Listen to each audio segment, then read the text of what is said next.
తెలంగాణ ప్రభుత్వం డ్రగ్స్ నిర్మూలనకు కృషి చేస్తున్న నేపథ్యంలో, movie artists association Telangana anti narcotics బ్యూరోతో కలిసి ఆపరేషన్ సంకల్ప్ను ప్రారంభించింది. డ్రగ్స్ రహిత సమాజం కోసం వారు చేస్తున్న కృషి అభినందనీయం. తెలంగాణ ప్రభుత్వం డ్రగ్స్ రహిత సమాజం కోసం పలు కార్యక్రమాలు నిర్వహిస్తూ, ప్రచారాలు చేస్తూ అవగాహన కల్పిస్తున్న సంగతి తెలిసిందే. ఈ క్రమంలో మూవీ ఆర్టిస్ట్ అసోసియేషన్ ఓ అడుగు ముందుకేసి డ్రగ్స్కి వ్యతిరేకంగా తెలంగాణ ప్రభుత్వంతో కలిసి పోరాడనుంది.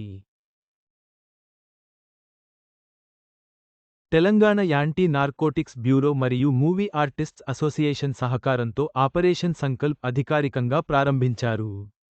తెలంగాణను డ్రగ్స్ రహిత రాష్ట్రంగా మార్చాలనే లక్ష్యంతో, Telangana anti narcotics bureau, movie artists association, Telangana academy for skill and knowledge, మరియు సివిల్ ఫోర్స్ ట్రస్ట్ భాగస్వామ్యంతో చేపట్టిన వినూత్న కార్యక్రమం ఆపరేషన్ సంకల్ప్ అధికారికంగా ప్రారంభించబడింది.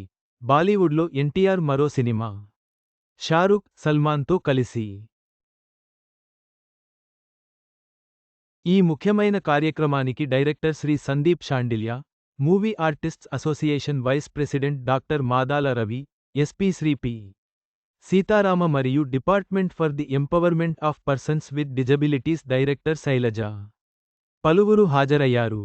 ఆపరేషన్ సంకల్ప్ ద్వారా మరియు తెలంగాణ ప్రభుత్వం కలిసి డ్రగ్స్ సమస్యను ఎదుర్కొని, తెలంగాణను డ్రగ్స్ రహిత రాష్ట్రంగా మార్చడానికి కృషి చేస్తున్నాయి. ఈ కార్యక్రమం విజయవంతం కావాలని ఆశిద్దాం.